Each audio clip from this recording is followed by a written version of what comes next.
Pour ne rien manquer, abonnez-vous maintenant. Le face-à-face d'André Berkoff avec François Pupponi, maire de Sarcelles pendant 20 ans, ancien député du Val d'Oise, pour son livre « La gauche en perdition, LFI, ELV, NUPS, la grande dérive » aux éditions du Cerf. Bonjour François Pupponi. Bonjour. Alors écoutez, on est heureux de vous avoir. On a eu quelques, mais ça c'est normal, c'est la circulation. Ouais, c'est la circulation. Ouais. On a vu ce que c'est devenu. C'est très intéressant. Alors moi, j'ai vraiment votre livre tombe à point. Ce qui m'a frappé, vous êtes né en 62, pardon, François Pupponi. Et je rappelle que donc François Mitterrand a rebâti le PS, le fameux congrès d'Épinay. C'était, si je ne me trompe, en 71. Tout à fait. Donc vous aviez 9 ans. Oui. C'est ça. Et vous avez adhéré au Parti Socialiste depuis quand? Alors en fait, si vous voulez, moi, je suis fils de militant, donc mon père a adhéré, était au PSU, a adhéré au PS en 71, donc depuis tout petit, je baigne là-dedans. Ah ouais, c'est ça. Et moi, j'ai créé j'ai créé la section des jeunes socialistes au lycée de Sarcelles dans les années 80. Ouais.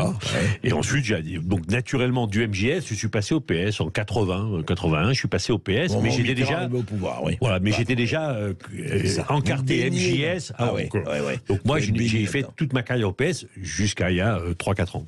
Et alors, vous posez la question, évidemment, qui est une question fondamentale, parce que elle éclaire tout ce qui se passe aujourd'hui. Vous savez, vous parlez d'il y a 40 ans, et un peu plus de 40 ans maintenant. Et ce qui se passe aujourd'hui, et c'est assez fascinant, c'est qu'on se dit, et vous en avez parlé dans votre livre, vous dites, mais qu'est-ce que c'est que cette gauche? Je ne reconnais plus ma gauche. Comme Charles Aznavour ne reconnaît plus Montmartre, vous ne reconnaissez plus la gauche. Et c'est vrai qu'on se dit, au fond, c'est quoi la gauche? Et moi, la question que j'ai envie de vous poser, alors on va parler du livre et vous parler pourquoi, effectivement, un certain nombre d'extrémismes, extrêmement de dérives, vous ne les supportez pas en tant qu'homme de gauche, parce que vous seriez allé un peu plus Orwell que Mélenchon, disons ça un peu comme ça pour schématiser. Mais dites-moi, franchement, aujourd'hui avec le recul, et vous êtes un homme intègre et droit, avec le recul, est-ce qu'il n'y avait pas déjà le ver dans le fruit avec, au moment de 83, et le changement d'orientation à 180 degrés de Mitterrand? Alors, la gauche, moi, qui m'a bercé, à laquelle j'ai adhéré, ce n'était pas une gauche radicale. Mais effectivement, comme vous le dites, François Mitterrand a bien compris, après Épinay, que pour gagner, il fallait s'allier à la gauche radicale. Et la gauche radicale de l'époque, c'était les communistes. Bon, voilà, toute la stratégie de Mitterrand, c'était de dire... en 69, 70, 71, le PC est devant et nous est derrière. On va à un moment prendre le leadership, s'associer au Parti communiste, et cette gauche social-démocrate, c'est elle qui va s'émanciper, s'épanouir, et qui sera le leader de la gauche. Et c'est ce qu'a réussi François Mitterrand. Bon. Mais il y avait deux vers dans le fruit. D'abord, on s'est associé avec une gauche radicale, qui n'existe quasiment plus au Parti communiste, mais qui est présente et qui a été supplantée par Mélenchon. Et le ver, il était dans le fruit, parce que des trotskistes ont pris le pouvoir au Parti socialiste aussi. Ouais. Et oui, l'autre côté, oui.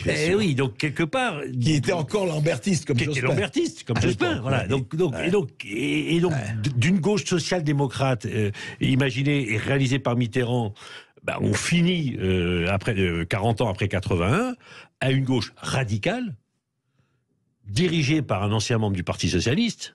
Lui-même trotskiste. Jean-Luc Mélenchon a été ministre socialiste. Voilà, donc il ne peut pas dire tout ça, j'assume pas, c'est pas moi. Il a été ministre socialiste. Et sénateur pendant des années. Donc il a profité du Parti socialiste. Et en fait, son rêve depuis le début, comme tous les lambertistes et tous les trotskistes, c'était tuer le PC, tuer le PS. Bon. Donc oui, il y avait un double ver dans le fruit. Et à la fin, tout ça finit comme on le constate aujourd'hui. Alors, question, même si vous étiez jeune, vous n'avez pas vécu ça dans les coulisses de l'Élysée ou du pouvoir, ou proche du pouvoir, pourquoi, franchement, à votre avis, avec le recul, on peut parler de tout, pourquoi François Mitterrand a laissé faire? Il savait très bien qu'ils étaient trotskistes et compagnie. Oui, c'est pas qu'il a laissé faire, c'est que François Mitterrand c'était une bête politique, alors il a été élu, c'était un pragmatique, il savait très bien que cette gauche social-démocrate seule ne pouvait pas y arriver, et qu'il avait besoin de tout le monde, mais lui, étant tellement le plus fort, il a joué avec tout ça. Bon, après, quand on est arrivé avec Lionel Jospin, ça a commencé un peu, excuse-moi du terme, à dégonner. Rappelez-vous l'histoire du voile de Creil.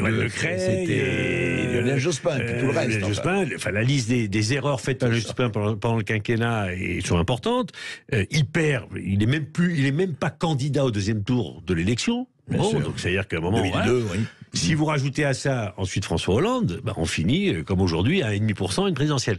Donc Mitterrand, lui, il connaissait tout ça, mais il était assez subtil, malin et supérieur aux autres pour gérer tout ça, y compris maîtriser les vers dans le fruit. Malheureusement, après, les vers dans le fruit, les autres n'ont pas su les gérer et le fruit a pourri. Mais alors justement, est-ce que le fruit, car le verre n'est pas un fruit, vous allez me dire, je ne vais pas vous faire absolument avouer que c'est François Mitterrand. Est-ce que François Mitterrand n'a pas su... Alors vous allez me dire, il faut arriver au pouvoir quand même, c'est très joli faire de la morale.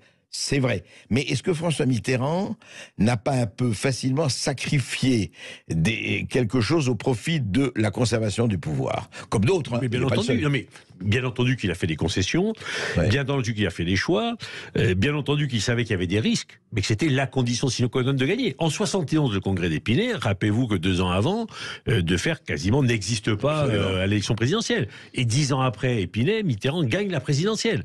Donc bien sûr qu'il a une stratégie qui était dangereuse. En tout cas, il fallait, mais c'est normal. Mais vous ne gagnez pas le pouvoir si vous n'êtes pas capable de faire des concessions et de vous associer à des gens quand vous n'êtes pas majoritaire tout seul. Mais alors, qu'est-ce qui a fait après que le fait que, effectivement, Mitterrand s'est converti à la social-démocratie, en tout cas, il a toujours été social-démocrate, sinon de droite, rappelons-nous, on ne va pas évoquer, mais on ne va pas faire l'émission là-dessus. Votre livre raconte, et très bien, mais le mécanisme, je voudrais que vous le racontiez. Moi, le livre, je recommande à tous ceux qui s'intéressent à la politique, parce que la gauche, c'est quand même une tradition, je veux dire, remontons à pas la Révolution française, les Lumières et tout ça. Enfin, c'est une tradition séculaire, donc c'est pas nouveau, on peut les appeler comme on veut. Qu'est-ce qui fait qu'on est arrivé à ce stade de division, d'électoralisme, mais absolument déchaîné en acceptant tout et le contrat de tout? Mitterrand a accepté les communistes, là on voit les maires qui courtisent tel ou tel électorat, etc. Enfin, qu'est-ce qui a fait qu'on est arrivé à ce stade? Ce qui fait qu'on est arrivé là, en tout cas c'est mon analyse, c'est la paupérisation du personnel politique, en particulier au Parti Socialiste. Bon, moi j'ai commencé, j'étais jeune militant, je suivais Jean-Pierre Chevènement. Et quand vous passiez un dimanche avec Jean-Pierre Chevènement à l'écouter, vous sortiez le soir plus intelligent que vous étiez rentré le matin. Bon, il y en a une autre, après j'étais avec Dominique Strauss-Kahn, c'était des gens qui étaient d'un niveau supérieur, qui avaient des vraies idées, Mitterrand avec Chevènement avec sa conception de la République, de la nation, etc. Bref, c'était les hommes d'État. Bon. Et puis petit à petit, ce qui s'est passé, c'est que les socialistes ont gagné beaucoup d'élections locales et que les élus socialistes se sont restés dans leur municipalité, dans leur département, dans leur région. Et que Solferino a été pris en main par les apparatchiks, qui eux n'avaient qu'une lubie, c'était trouver un poste, avoir un mandat, ne pas travailler. Voilà. Et faire de la politique. Vous voulez remplacer définitivement la lutte des classes par la lutte des places. Complètement. Bon. C'est ça. Et donc, depuis 20 ans, le Parti Socialiste ne réfléchit plus. Oui, ne produit aucun. Rien. Enfin, Mitterrand avait produit le programme commun. Jospin avait quand même, au début, avec ce qu'on appelé la Dream Team, une vraie vision, les emplois jeunes, les 35 heures. On peut être pour ou contre, mais il y avait une réflexion sur la société que n'a plus le Parti Socialiste. Aujourd'hui, pour les fréquenter, les avoir fréquentés, la seule chose qui les intéresse, c'est pas l'idée, c'est pas l'idéologie, c'est comment je garde ma place. Comment je continue à exister, moi, à titre personnel. Bon. Les idées, c'est au gré du vent. Bon. Lisez les programmes du Parti Socialiste, lisez le programme de Anne Hidalgo à la présidentielle, mais c'est édifiant. Enfin, il y a rien dedans. Enfin, c'est des banalités, voilà. Parce qu'il n'y a plus de gens qui réfléchissent. Il y a plus tous les réseaux qui étaient actifs à l'époque de Mitterrand, et y compris de Jospin, sur on réfléchit, on a une vision de la société, on essaie de l'appliquer, et puis on essaie une fois qu'on est au pouvoir, de mettre en œuvre ce à quoi on croit. La difficulté, c'est qu'une fois qu'on était au pouvoir, on avait du mal à mettre en œuvre ce qu'on avait vendu aux gens. Oui. Ok. C'est pas le programme commun qu'on a mis en œuvre. Mais il y a plus cette réflexion idéologique. Moi, je me rappelle avoir passé des heures, des semaines, des mois à phosphorer, discuter, proposer, ce qui n'est plus le cas aujourd'hui. Mais cette paupérisation dont vous parlez dans votre livre, François Pupponi, elle est due à quoi? Elle est seulement due à quoi? Est-ce qu'il y a, je dirais, une baisse neuronale? Est-ce qu'il y a un manque de volonté? Est-ce qu'il y a un opportunisme électoraliste?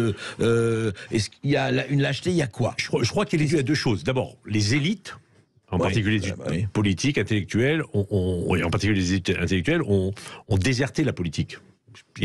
Quand on dit les Français s'intéressent plus à la politique, tous les Français, y compris les élites, Les gens ont plus envie. Enfin, donc voilà. Moi, je me rappelle à l'époque, autour de Chevènement, par exemple, autour de ministre Strauss-Kahn, vous aviez des chefs d'entreprise, des énarques, des spécialistes. Et voilà, il y a des gens qui suivaient c'était du très très haut niveau. Bon. Aujourd'hui, ces gens-là n'ont plus envie de s'amuser avec les responsables de la NUPES ou d'autres aujourd'hui. Ça les intéresse plus. Enfin, ils sont pas là pour ça. Bon. Donc les élites sont parties. Donc en fait, ce sont quelques apparatchiks qui se sont retrouvés entre eux, tout seuls, qui se font plaisir entre eux et qui ne réfléchissent plus avec des gens qui ont des compétences.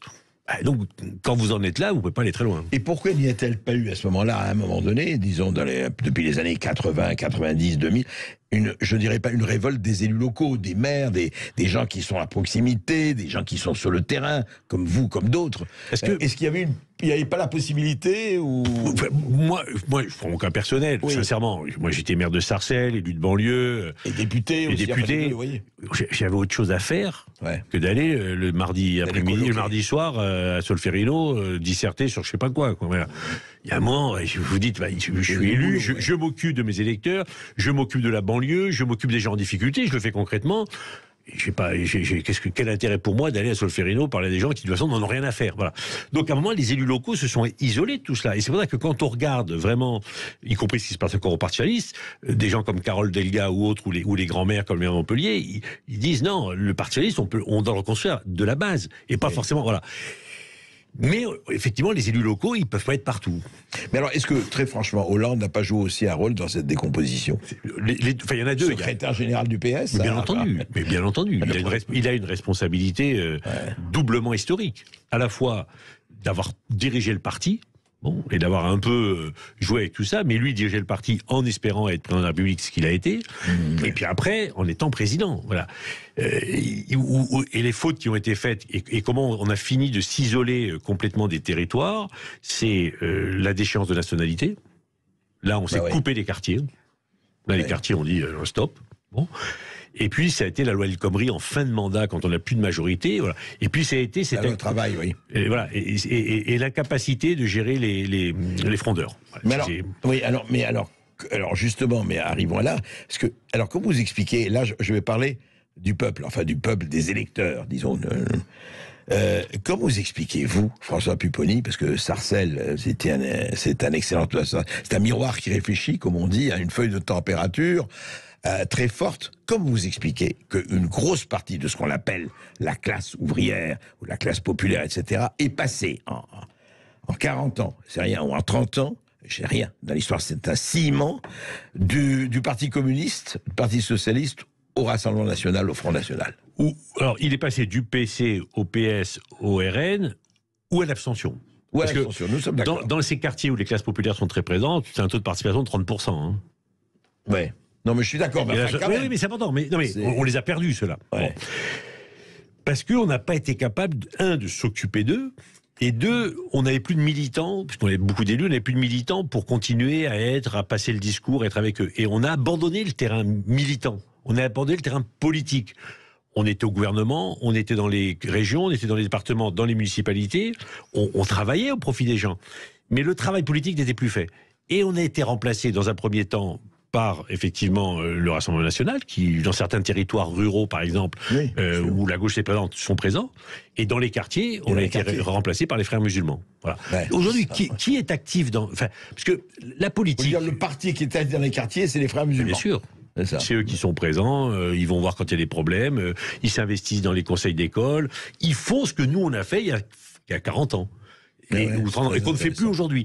En fait, on a eu beaucoup d'élus et plus de militants. Et comme on n'avait plus de militants, il n'y avait plus de relais dans les territoires. Et donc, on n'était plus capable d'aller expliquer ce qu'on faisait vraiment, parce qu'on a fait des choses pour les quartiers populaires, on a fait des choses pour les classes de la ville, etc. Oui, on l'a fait. Enfin, il y a eu aussi beaucoup de gaspillage. D'accord, mais on n'a pas été capable de l'expliquer, de le valoriser, parce que manque de réseau et de militantisme. Et on a été remplacé par d'autres qui disent, vous voyez, ils font rien pour vous. Et alors, justement, et l'autre volet, qui est quand même aussi préoccupant, en tout cas pour le Parti socialiste et pour la gauche dite social-démocrate, c'est qu'aujourd'hui, et vous l'expliquez dans votre livre, les extrémistes ont pris le pouvoir. Complètement. Ah, c'est eux qui tiennent la... Ouais. Bah, c'est eux qui ont le leadership. Enfin, c'est Mélenchon qui a le leadership de la gauche. Voilà, c'est lui qui dirige. Bon. Encore aujourd'hui? Ah oui. Ouais. Ah oui, c'est lui qui... Et sincèrement, tous les collègues députés qui sont à l'Assemblée me disent, les nouveaux élus de la NUPES, et les filles, sont tous des bébés Mélenchon. D'ailleurs, ils mettent de côté les Corbière, les Garrido et tout ça, parce que là, voilà, il y a une purge. Et les nouveaux qui rentrent, c'est des bébés Mélenchon. Bon. Donc c'est lui qui a pris le pouvoir. C'est lui qui donne. Et alors, ils sont associés aux indigénistes, aux wokistes, aux islamistes. Tout ce qui concerne des gens qui sont capables d'aller chercher des voix et qui sont capables, on va avec eux. Électoralisme pur et dur. On y va. Ouais, C'est-à-dire qu'on est à la fois féministe et avec les frères musulmans. Oui, c'est ça qui est assez intéressant. Tout ce qui rapporte des voix, l'idéologie, on s'en fout. Ouais. Mais c'est la logique trotskiste. Faut prendre le pouvoir, faut renverser l'institution, faut faire tomber le tsar. Et donc pour ça, on est capable d'aller s'associer avec tout le monde parce que notre stratégie est supérieure à tout le reste. L'entrisme à tous les étages. Partout. Faut y aller. Et tout est bon. Et à votre avis, juste, ça donne quelque chose parce que on a vu effectivement, Mélenchon a fait de très bons scores à la présidentielle. La NUPES, c'était un bon. Il a voulu faire son petit programme commun et son petit François Mitterrand de poche, et ça a pas mal marché. C'est clair. Ce que je crois, moi, c'est que ça n'amènera pas cette gauche radicale au pouvoir parce qu'ils n'ont pas. Mélenchon, il est entre 20 et 23%. Bon, mais il n'a pas d'espace. Par contre, le risque, c'est d'amener l'extrême droite au pouvoir. Pourquoi ? Aujourd'hui, Macron est en tête, Le Pen est derrière, Mélenchon est juste derrière. En 2027, le candidat de la Macronie, alors moi je suis pas sûr qu'il soit au même niveau qu'Emmanuel Macron. Bon. Surtout avec ce qui se passe en ce moment. Surtout, voilà. Donc je le vois plutôt en dessous. On verra qui ça sera, c'est dans 4 ans. Et donc, s'il est derrière Le Pen et derrière Mélenchon, on a un deuxième tour, Le Pen-Mélenchon. Et moi, je suis convaincu qu'un deuxième tour Le Pen-Mélenchon, c'est la victoire de Le Pen. Tout le monde dit jamais. Et quand les gens me disent ça, je leur pose la question, mais demain, il y a un deuxième tour Le Pen-Mélenchon. Vous votez pour qui ? Et souvent, c'est pas Mélenchon. Donc Le Pen. Voilà. Et franchement, vous-même, je dis pas pour qui vous voteriez. Je m'abstiens. Je m'abstiens parce que je peux pas voter. Au pouvoir, c'est pas ni Le Pen ni Mélenchon. Oui, mais si des gens comme moi s'abstiennent, ça veut dire que les gens pour Le Pen vont aller voter, eux, mais les gens pour Mélenchon ne seront jamais à 50%. Donc le risque de cette gauche radicale, et je pense que c'est sa stratégie, c'est d'amener l'extrême droite au pouvoir.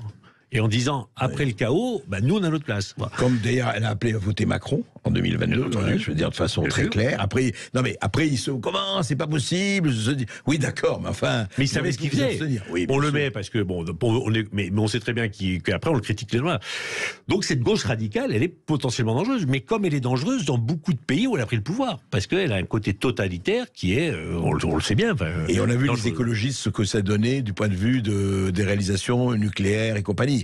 Vous avez vu l'Allemagne ferme son nucléaire complètement, c'est les Grünen, et ils nous envoient du charbon. Ils ont du charbon. Ils nous vendent de l'électricité faite au charbon. Voilà, et sans état d'âme, voilà. Et dans le silence assourdissant des écologistes politiques. Absolument. Et deuxièmement, on a des écologistes qui font de l'écologie punitive. Au lieu d'amener le peuple à une pratique plus vertueuse pour sauver la planète et de l'aider à le faire, ils les sanctionnent. Entre guillemets, c'était salaud de pauvre, tu fumes, tu consommes, tu tues la nature, tu roules au diesel, et tu vas voir, on va te pénaliser. C'est la pire des catégories. Extraordinaire. Les gens en grande difficulté, qui effectivement roulent au diesel, parce que pendant 50 ans, on leur a dit, c'est le mieux, faut y aller, on est les plus forts. Ils veulent leur voiture. Ils vont pas acheter une voiture électrique à 20 000 euros. Non. Ils peuvent pas. Par contre, il faut les aider ou leur payer la voiture électrique. Et leur racheter leur vieille voiture, parce que ceux-là, on peut pas les pénaliser. Aujourd'hui, on leur dit, non, mais tu vas payer 2 fois plus cher. Alors, le diesel, c'est plus cher et t'as intérêt de le changer. Et les gens vous disent, et c'est les gilets jaunes derrière qui arrivent, ou le vote Le Pen. On va prendre des auditeurs, mais on va continuer à discuter avec François Pupponi encore une fois. Je vous recommande ce livre vraiment, cette gauche à la dérive. 0826 300 300, Lucien. Oui, restez bien avec nous, on se retrouve après une rapide page de pub et on accueillera Julien de Créteil et vous continuez de nous appeler au 0826 300 300. Vous êtes bien dans le face-à-face d'André Berkoff avec François Pupponi pour son livre La gauche en perdition, LFI, ELV, NUPS, la grande dérive. Et on vous accueille au 0826 300 300 avec Julien de Créteil. Bonjour Julien. Bonjour Julien. Bonjour mon cher André, bonjour. Lucien, bonjour à votre invité. Bonjour. Écoutez, je fais suite à votre livre. Vous disiez perdition de la gauche. En fait, c'est une vraie question, mais j'ai envie de dire c'est même pas le problème en fait, parce que même si aujourd'hui, moi, je me reconnais pas vraiment dans la gauche. D'ailleurs, on se demande s'ils sont encore là. On les entend jamais. Vous, on vous entend sur les plateaux télé, mais des personnalités que je trouve personnellement intéressantes, même si c'est pas forcément mes idées premières, comme Madame Royal, on les entend extrêmement peu. Aujourd'hui, on a quoi? On a, désolé de le dire, on a une espèce d'extrême centre où il y a Macron, matin, midi et soir, qui est en fait aujourd'hui un mélange du MPS soumis à Bruxelles. Et puis ensuite, vous l'avez très bien dit, on a les extrêmes. Est-ce qu'il n'y a pas autre chose dans la vie politique française qui n'est pas extrême gauche, qui n'est pas extrême droite et qui peut apaiser les choses? Parce que très clairement, on n'a pas eu de référendum depuis 18 ans. On a une application stricte des traités pour la réforme des retraites. Macron n'a pas le courage de dire que c'est Bruxelles qui nous l'impose, alors qu'en Belgique, c'est dit très clairement, en Espagne, c'est dit très clairement.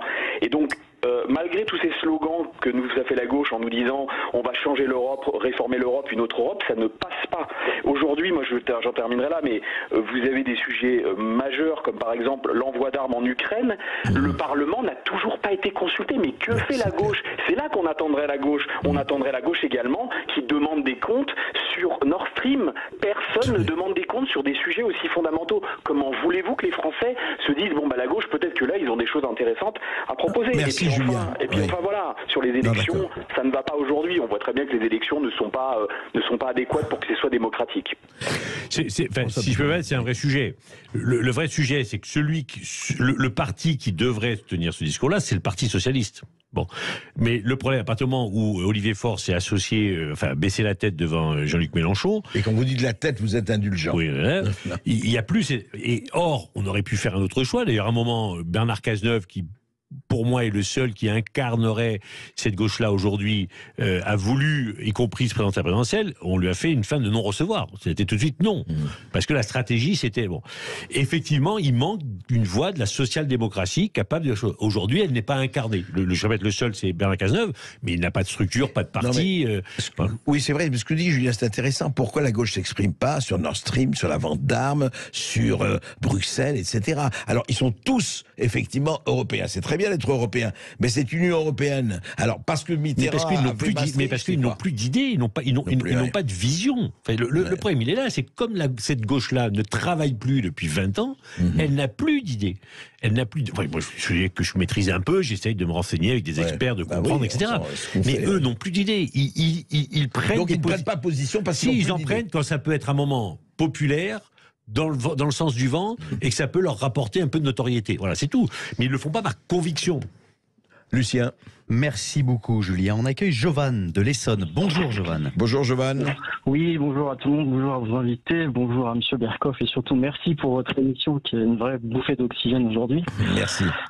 Et donc moi, je souhaitais simplement porter un bémol sur ce qu'a dit votre invité par rapport au fait que les électeurs de Mélenchon les permettent d'ouvrir la porte à l'extrême droite. Je trouve ça un peu fort parce que, je veux dire, moi, je votais pas, j'étais pas du tout attiré par la politique, et j'ai peut-être été séduit à tort ou à raison, je sais pas, par les discours et le programme de Mélenchon, mais je trouvais qu'il tenait la route et qu'il pouvait apporter beaucoup d'un point de vue démocratie. Donc je trouve que voilà, c'est un peu fort des cacaos de dénigrer tout son programme et qu'il y a derrière il y a beaucoup d'électeurs qui croient en son programme. Alors qui n'est pas l'ambiguïté. Moi je suis en désaccord avec Jean-Luc Mélenchon ce programme, mais ce que je dis, c'est qu'aujourd'hui, au premier tour d'une présidentielle, il est entre 20 et 23. C'est les scores qu'il a fait. Et il est très très proche d'être sélectionné pour le deuxième tour. Bon, ce que je dis moi, c'est qu'un deuxième tour, Jean-Luc Mélenchon, Marine Le Pen.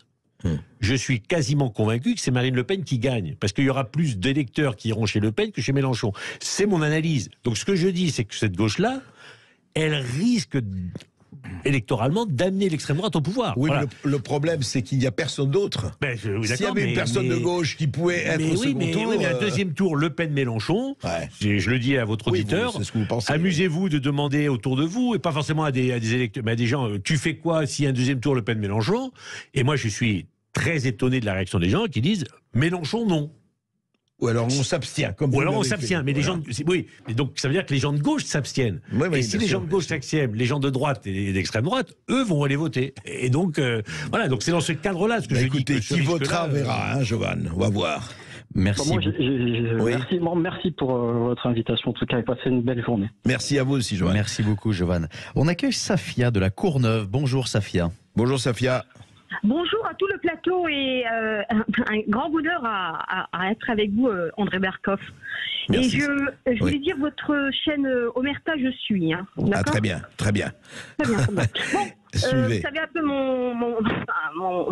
ma rigueur intellectuelle par rapport à Pupponi. Je vais le regarder droitement dans les yeux. J'aimerais bien l'avoir entre 4 yeux, du reste, où il a des lunettes entre 6 yeux ou 8 yeux. Quoi, c'est une note d'humour. Et monsieur Pupponi, quand vous étiez aux manettes à Sarcelles, il faut que vous compreniez bien. Si vous avez mené la politique de la chaise vide pour la population abandonnée et que vous avez extrêmement pratiqué les politiques communautaristes, ça vous est revenu en pleine face. Après votre prospective pour 2027, si elle doit atterrir à l'Élysée, la charmante petite Marine, vous avez qu'à vous en prendre à vous-même. Parce que nous dire que Cazeneuve, qui est macro-compatible, et des gars comme celui qui est au Conseil constitutionnel, c'est Fabius, écoutez, la France, elle en a un ras-le-bol. On vous connaît de fond en comble. Vous êtes cramé et carbonisé. D'accord ? Et Safia, restons en tout cas dans la courtoisie du débat. Mais bon, tout à fait. Hein. Pardon. Ouais. Allez-y. André, vous savez comment je vous apprécie beaucoup. Vous savez que je suis assez direct et tranché. Je sais. Non, mais alors, vous reprochez donc, en fait, à ce Parti socialiste, et y compris à François Pupponi, de n'être pas allé où ils auraient dû aller si c'était pour vous, ce que vous appelez la gauche, pour vous, la vraie gauche, c'est ça ? La vraie gauche, parce que moi, je suis une gaucharde pur jus, pur sang, je vote depuis mes 18 ans. Même quand je me prends le pec avec Troussel, Stéphane Troussel, président du département du 93, et que je suis au contact avec eux frontalement parlant, je leur dis qu'ils commettent que des dégâts. Alors, quand il arrive avec ses petits nanars et ses petits livres, Pupponi, qui s'en prend qu'à lui-même. Il a fait des dégâts là où est-ce qu'il a œuvré. Bon, alors on va laisser. On va laisser François Pupponi répondre. Qui est pas l'ambiguïté. Moi, j'ai eu l'honneur d'être maire de Sarcelles pendant 20 ans, et à chaque fois que je me suis représenté, moi, tête de liste au premier tour, j'ai été réélu. Donc, pas le sentiment d'avoir fait que des erreurs. Après, pourquoi ça s'est arrêté ? J'avais le choix de m'allier aux frères musulmans ou de pas. Et j'ai décidé de ne pas m'allier aux frères musulmans. C'est mon droit. C'est le droit. Moi, oui, on m'a traité de communautariste. Parce que je m'occupais des communautés. Bon, bah oui, très bien. Je suis OK. Mais par contre, quand c'est les frères musulmans qui ont un peu pris le leadership, j'ai dit, ça, je veux pas. Parce que, idéologiquement, je suis en désaccord avec eux. Moi, j'ai aucun problème avec les communautés, qu'elles soient juives, musulmanes, catholiques, chaldéennes ou autres. J'ai un problème avec des idéologues. Bon. Et j'ai dit, je préfère perdre sans eux que gagner avec eux. C'est mon droit. Voilà, après, que certains veuillent discuter avec eux et passer des deals avec eux, c'est leur droit aussi. Ils sont élus avec eux, bravo, qu'ils assument. Voilà. Après, sincèrement, on peut pas dire que la gauche que j'ai représentée n'ait rien fait pour les banlieues. Moi, j'ai été président de l'ANRU. Vous êtes en Seine-Saint-Denis. Vos quartiers aujourd'hui, après l'ANRU, c'est plus les mêmes qu'avant. Je dis pas qu'il n'y a pas de problème, mais c'est plus les mêmes qu'avant. On a quand même mis, bon an, mal an, entre 40 et 50 milliards pour rénover les logements, rénover les quartiers, rénover les écoles. Enfin, c'est pas... Et donc, ça veut dire qu'on s'est aussi occupé des classes populaires dans ces territoires. On nous en a pas forcément remercié, mais c'est pas grave, c'est la vie. Nous, on est plutôt fiers de ce qu'on a fait aussi dans ces quartiers-là. Et je pense que les visiter aujourd'hui et les visiter il y a 30 ans, c'est pas les mêmes.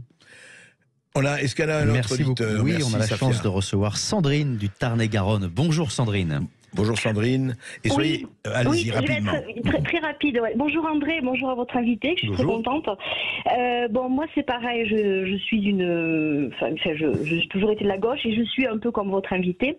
Moi, je me dis, voilà, il y a eu le grand-père, le Mitterrand, oui. Et après il y a les cousins, grands-cousins. Donc d'un côté il y a la Macronie, on va dire, qui se disait socialiste et qui était dans Hollande et compagnie. Et après il y a eu Mélenchon. Et moi, je suis donc comme votre invité. Le problème, c'est qui me dérange, c'est je n'aime pas les idéalistes. Aussi, c'est pareil. Le terme.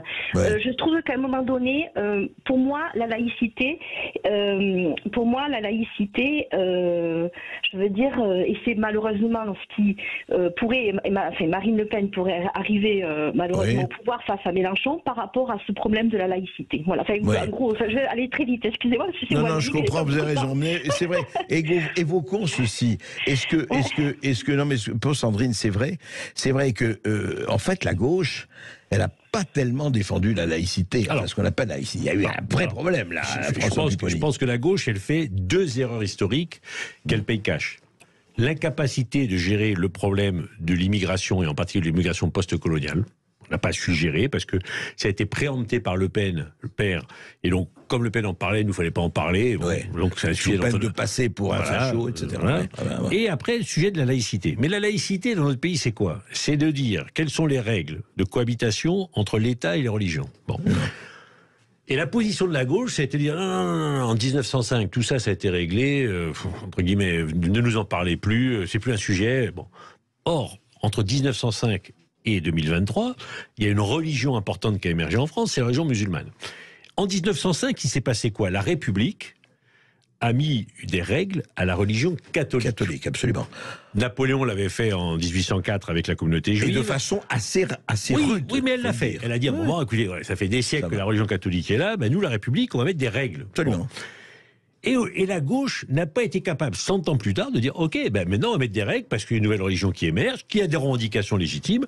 On va lui mettre des règles, comme on l'a fait pour les juifs, comme on l'a fait pour les catholiques, on va le faire. Et les règles applicables à 1905 ne s'appliquent pas aujourd'hui de la même manière. Bon. Et ce refus du débat sur la laïcité, parce que la laïcité c'est la place de la religion dans la société aussi. Bien sûr. Bon, c'est pas la négation de la religion. Non. Ce refus de ce débat-là, il est mortifère pour la gauche. Il est mortifère. Et on le voit. Et on le voit. Et on le paye. Voilà. On le paye. Et c'est pour ça, alors, c'est pour ça que la laïcité, on aurait dû en parler, on n'en a pas parlé. Là, il y a eu la loi sur le séparatisme, mais qui n'était pas tout à fait une loi sur la laïcité, vraiment. Et je pense que c'est une des erreurs historiques de la gauche. Ça a été le circuler, il n'y a rien à voir, il n'y a rien à penser, c'est vrai. Alors que d'autres voient qu'il y a à voir et à penser. Et à penser ce qu'il y a à voir. Merci, François Pupponi. Merci beaucoup, chers auditeurs, d'être toujours aussi nombreux à nous écouter. Et merci beaucoup à François Pupponi pour son livre La gauche en perdition, LFI, ULV, NUPS, la grande dérive aux éditions du CERF. Tout de suite, l'émission de Brigitte